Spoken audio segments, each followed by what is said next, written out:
নমস্কার, আমি মধুস্নাতা।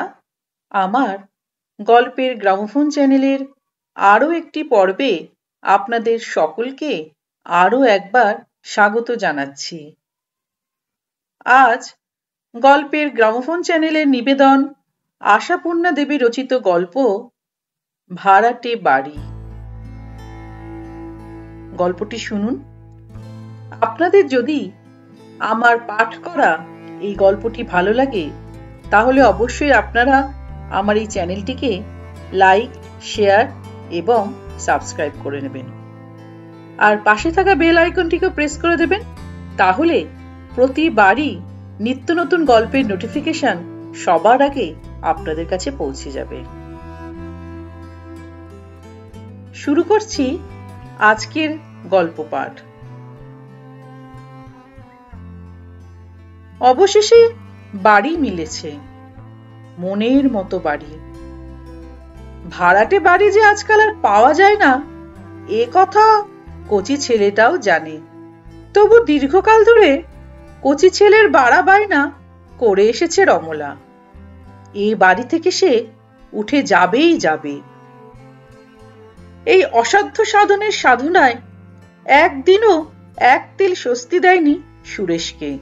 উঠতে, বসতে, খেতে, শুতে বাড়ি বাড়ি করে পাগল করেছে তাকে। এ বাড়িটার যে কি কি অসুবিধে এই শুনতে শুনতে মূল তালিকাটা মুখস্থ হয়ে গেছে সুরেশের। তাছাড়া ছোটখাটো অসুবিধের নতুন নতুন ফিরিস্তি রোজই প্রায় যোগ হচ্ছে। বললে কেউ বিশ্বাস করবে কিনা জানি না, গত 2 বছরের মধ্যে সুরেশ একটা ছুটির দিনে একটা বন্ধুর বাড়ি বেড়াতে যায়নি। একদিন মাছ ধরতে ছোটেনি, তাস খেলেনি, দাবা খেলেনি, সিনেমা থিয়েটার দেখেনি, এমনকি দুপুরবেলা বিছানায় একটু গা গড়ায়নি। সকাল নেই, সন্ধে নেই, দুপুর নেই, শুধু বাড়ি খুঁজতে বেরিয়েছে। অর্থাৎ রমলা বার করে ছেড়েছে। রমলার কাজ হচ্ছে অবিরত খবরের কাগজের বাড়ি ভাড়ার বিজ্ঞাপন কেটে জড়ো করা, আর তার নির্দেশে সুরেশকে ঠেলে ঠেলে পাঠানো। সুরেশের লাভের মধ্যে এই ছুতোই বৃহত্তর কলিকাতার প্রায় সমস্ত পথঘাট মুখস্থ হয়ে গিয়েছে তার। কারণ বাড়ি সম্বন্ধে রমলার দিক বিদিক জ্ঞান নেই। যে কোনো দিকেই হোক, বাড়ির ভালোত্বটাই তার প্রধান লক্ষ্য। ভালো বাড়ি চায়, এ বাড়ি ছেড়ে ভালো বাড়ি। বিয়ে হয়ে পর্যন্ত এই 15 বছর ধরে খাঁচার মতো এই বাড়িখানায় বাস করে এলো রমলা। জীবনের সমস্ত ভালো বয়সগুলো গেল খসে। এখনো পড়ে থাকবে এই হতচ্ছাড়া খাঁচাখানায়? কখনো না। অসাধ্য সাধনে করতে হবে সুরেশকে। খবরের কাগজের কর্মখালি আর বাড়ি ভাড়া যে কিছু নয়, ও যে শুধু শুধু লোক ধাঁধানো ভাঁওতা, এ কথা স্ত্রীকে বোঝাতে বোঝাতে কাহিল হয়ে গিয়েছে ভদ্রলোক। বচসা হয়েছে, মনান্তর হয়েছে, 2-4 দিন কথা বন্ধর পালা পর্যন্ত চলে গেছে। তবু হাল ছাড়েনি রমলা। তাই না এতদিনে হালে পানি পেয়েছে? পেয়েছে মনের মতো বাড়ি, ঠিক যেমনটি খুঁজেছিল। ভাড়া অবশ্য এ বাড়ির 4 গুণ, কিন্তু কি করা যাবে, ভালো জিনিসের ভালো দাম দিতেই হয়। দেবে নাই বা কেন? এখন সুরেশের অবস্থা ফিরেছে যখন। আগে তো এত জোর করেনি রমলা, কারণ আগে সুরেশের আয় ছিল কম, দায় ছিল বেশি। এখন পালাটা উল্টেছে। এখন সুরেশের পরপর 2টি আইবুড়ো বোনের বিয়ে দিয়ে ফেলে দায়টা গেছে। কর্মজগতে এক আকস্মিক উন্নতিতে আয়টা বেড়েছে। রমলারই বা তবে দাবি বাড়বে না কেন? আজই সন্ধেবেলায় যেতে হবে। আজকের দিনটা শুভ। আজ আর একদিন সময় নেই রমলার। কত গোছ, কত ব্যবস্থা, কত আয়োজন, সুরেশের মায়ের আমলের সংসার পরে এসেছে রমলার হাতে। কত দিনের কত সঞ্চয় জমা হয়ে আছে এখানে সেখানে, ভাড়ার ঘরে, রান্নাঘরে, শোবার ঘরে, তাকে, কুলুঙ্গিতে, ঘুলঘুলির মধ্যে। জিনিসের চাইতে জঞ্জাল বেশি, আবশ্যকের চাইতে আবর্জনা। এ বাড়িতে সব কুলো, ডালা, ঝুড়ি, চুপড়ি, প্যাকিং কাঠের বাক্স, চটের পর্দা বেমালুম খাপ খেয়ে দিব্যি মানানসই হয়ে বাস করেছিল, তারা হঠাৎ বাস্তুহারা হয়ে পড়েছে। ওদের ত্যাগ করো, ওরা বাতিল, ওরা ও বাড়িতে অচল। আরো কতগুলো জিনিস আছে, যেমন রংচটা আসবাব, ধোয়া ধরা ফটো, ডালা ভাঙা ক্যাশ বাক্স, এগুলো নিয়ে যে কি করবে সেই সমস্যা। এ সবই কি চালানো যাবে ও বাড়িতে? সে বাড়িতে মোজাইক করা মেঝে, সিনেমা স্টাইলের জানলা, রাস্তার উপর ঘর পিছু আলাদা আলাদা ঝুল বারান্দা, এই সবের জন্যেই আরো খাটুনি আর চিন্তার অন্ত নেই। ভাবি বাড়ির জানলা দরজার জন্য অনেক দিন থেকে বাহারি বাহারি পর্দা করে রেখেছে রমলা, বাহারি টেবিল ঢাকা। কিন্তু আসবাবপত্র তো সত্যি কিনে রাখতে পারেনি এক সেট। যাক, আস্তে আস্তে সবই কিনবে। ঘোড়া যখন হয়েছে চাবুকও হবে, এখন শুধু বর্জনের নির্বাচন। সকালবেলাটা আবার ছোট ননদ এসে খানিকটা সময় খরচ করিয়ে দিয়ে গেল। কাছেই থাকে, পাড়ার মধ্যেই শ্বশুর বাড়ি, ইচ্ছে হলেই বেড়াতে আসে। এরা দূরে চলে যাচ্ছে বলে ম্রিয়মাণ মুখে দেখা করতে এলো। ম্রিয়মাণ হবে বই কি, মস্ত একটা সুখ চলে গেল তো ওর। মন কেমন করলে বাপের বাড়ি বেড়াতে আসতে পাওয়া কি সোজা সুখ? ওর ধরন ধরন দেখে রমলা মনে একটু রাগ আনতে চেষ্টা করলে, ভাবলে জগৎটা কি স্বার্থপর। এই যে আমরা এখানে কত কষ্ট পোহাচ্ছিলাম, এখন কত ভালো বাড়িতে থাকতে যাচ্ছি, তাই একটু আনন্দ নেই। নিজের সুবিধেটুকু চলে যাচ্ছে, সেই দুঃখেই কাতর। কেন রে বাপু, রমলারা তো আর কলকাতা ছেড়ে চলে যাচ্ছে না, পায়ে হেঁটে আসতিস, না হয় দুয়ানা ট্রাম ভাড়া খরচ করে যাবি। কিন্তু রাগটাই তেমন জোর পেল না। সেই যে মেয়েটা খাবারটা আবার সব ঠেলে সরিয়ে রেখে শুধু এক পেয়ালা চা খেয়ে কেমন যেন শুকনো শুকনো মুখে উঠে গেল, সেই মুখটা যেন কিছুতেই চোখের সামনে থেকে সরতে চাইছে না। শাশুড়ি মারা যাবার সময় নেহাত ছেলে মানুষ ছিল মেয়েটা, রমলাকেই অনেক আবদার পোহাতে হয়েছে ওর। এই তো সবে 2 বছর বিয়ে হয়েছে। যাবার সময় এ ঘর ও ঘর ঘুরে গেল। ফেলে দেওয়া জঞ্জালের স্তূপ থেকে বেছে বেছে নিজের ছেলেবেলাকার তুচ্ছ কি দু একটা সঞ্চয় নিল আঁচলে বেঁধে, আরো কিছু যেন খুঁজে খুঁজে বেড়ালো। দেখে একটু হাসিই পাচ্ছিল রমলার। নে বাপু, যা খুশি, রমলারও তো ছোট দিকে নজর নেই। শেষ পরে হেঁট হয়ে নমস্কার করল রমলাকে, আর ফিকে হাসি হেসে বলে গেল, আমার বিয়ের বসুধারাটাই রয়ে গেল এ বাড়ির দেওয়ালে। ওকে বিদায় দিয়ে অনেকক্ষণ খোলা দরজাটায় দাঁড়িয়ে থাকলো রমলা পথের দিকে তাকিয়ে। ছেলেরা স্কুলে গেছে, সুরেশ অফিসে, ছোট ছেলে মেয়ে দুটো কেঁদে কেঁদে অসময়ে ঘুমিয়ে পড়েছে। থাকবার মধ্যে রমলা তো একাই রয়েছে শুধু, থাকলোই না হয় দুদণ্ড দাঁড়িয়ে। একটু পরেই মনে পড়ল কাজের পাহাড় আছে পড়ে, অলসতার সময় নেই, ছেলে মেয়ে উঠে পড়লে আর রক্ষে নেই। ও বাড়িতে গিয়েই ছোট ননদটিকে নিয়ে গিয়ে 2-4 দিন রাখবে, এই সাধু সংকল্প করে জোর তলবে কাজে লেগে গেল রমলা। আচ্ছা, ওর তো বাবু ভালোই হলো, পাড়ায় শ্বশুর বাড়ি হয়ে বাপের বাড়ি এসে থাকার ব্যাপারটা তো মোটেই ছিল না, বেরিয়ে চলে যেত। এ তো তবু 2-5 দিন থাকা হবে।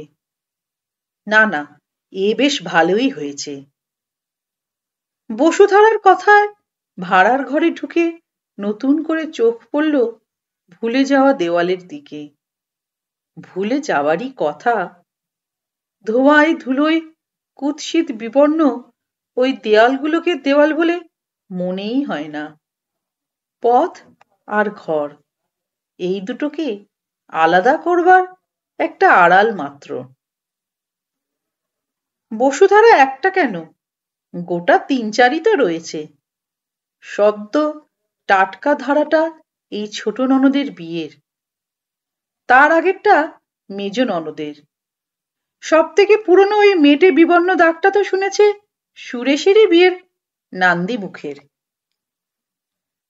আর কোণের দেওয়ালের ওটা, ওটা বিয়ের নয়, অন্নপ্রাশনের। বসুধারা চিহ্নটা রয়েছে, আর কিছু না। এটা রয়েছে, অথচ কোনোদিন লক্ষ্য পড়েনি রমলার। সারা বেলা ভাড়ার ঘরে বসে কাজ করেছে কতদিন, তবুও না। কিন্তু দেওয়ালের এই চিহ্নটা ছাড়া আর কোথাও কোনো চিহ্নই তো নেই। কি করেই বা থাকবে? 12-13 বছর ধরে একটা 7 মাসের ক্ষুদ্র শিশুর কোন চিহ্নটুকুই বা জিয়ে রাখতে পারে মানুষ? তারপরে আরো 2-4টে সন্তান যার কোলে এসেছে। মুখে ভাত খাওয়া বাসনগুলো তাই কবে কখন ভেঙে চুরে ক্ষয়ে হারিয়ে নিশ্চিহ্ন হয়ে গেছে। রয়েছে শুধু মেটে সিঁদুর গোলা এই অনুজ্জ্বল চিহ্নটা। ছোট্ট টোপর পরা ছোট্ট মুখটা মনে করতে চেষ্টা করল রমলা, পারল না। টোপরটা মনে পড়ল, মুখটা মনে পড়ল না। রমলার প্রথম সন্তানের কোনো চিহ্ন কোথাও নেই, রমলার মনেও নয়। আছে শুধু এই ভাড়াটে বাড়ির কোণের একটা দেওয়ালে। শোবার ঘর থেকে চিৎকার ভেসে এলো, প্রচন্ড কান্নার। এই সর্বনাশ, খুকে উঠেছে। মেয়ের গলা তো নয়, কাঁসর, আর চেঁচাতে যদি শুরু করলো, থামাই কার সাধ্যি? ভাড়ারের দরজাটা টেনে শেকল তুলে দিয়ে ছুটে চলে গেল রমলা। মরতে আবার চৌকির ওপর শুয়ে এসেছে, পড়লে বাঁচবে না। স্মৃতির ভাড়ারেও তো এমনই করেই দরজা টেনে শেকল তুলে দিতে হয়, নইলে বর্তমানের চাহিদা মেটানো যাবে কি করে? কাজের পর কাজ, নিঃশ্বাস ফেলবার সময় নেই। আর পেরে উঠছে না রমলা। এত শেকড় কাটতে হবে তা কি আগে ভেবেছিল? জোর গলায় সুরেশকে বলেছিল, তোমাকে কিছু করতে হবে না, সব আমি করব। তুমি ও বাড়ি গিয়েই পিড়ি পেড়ে খেতে বসতে পাবে। টিফিন ক্যারিয়ারে লুচি তরকারি ভরে নেবার মতলবটা আর ফাঁস করেনি। সুরেশ বলেছিল, হ্যাঁ, সন্ধেবেলা গিয়ে আবার তক্ষুনি রাঁধতে বসবে নাকি?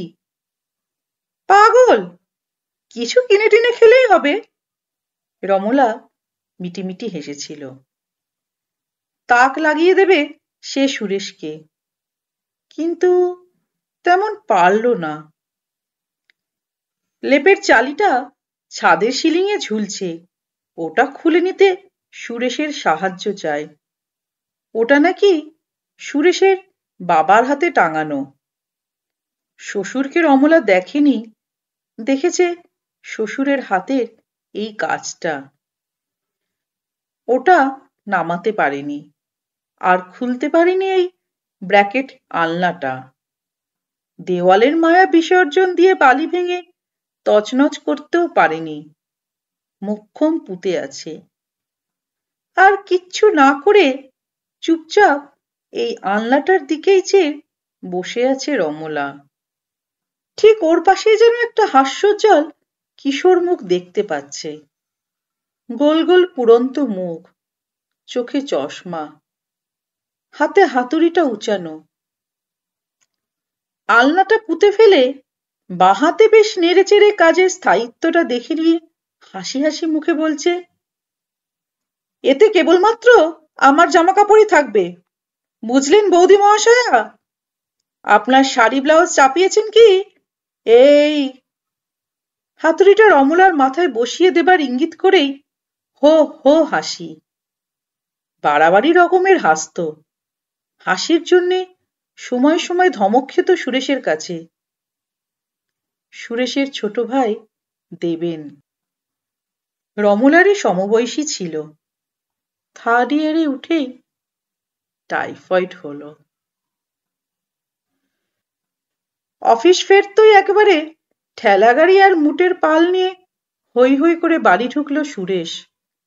পঞ্জিকায় নাকি শুভঙ্করের আয়ুটা স্বল্প হয়ে আসছে, দেরি করলে চলবে না। ছেলেমেয়েরা ফর্সা জামা পরে তৈরি হয়ে আছে, স্ফূর্তির শেষ নেই তাদের। শুধু রমলার ভঙ্গিতেই কেমন শিথিলতা। প্রচন্ড তাড়া দিয়ে ওঠে সুরেশ। এ কি, এখনো তৈরি হওনি যে? ব্যাপার কি? 8:10 পর্যন্ত ভালো সময় আছে বলেছিলে না? 7টা তো বেজেই গেছে।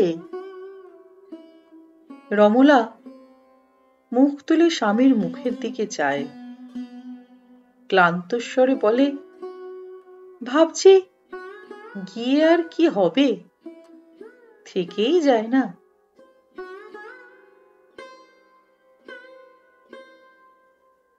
গল্পটি এখানেই শেষ হলো। আশা করি এই গল্পটি আপনাদের ভালো লেগেছে। চলে যাবার আগে একটি ছোট্ট ঘোষণা।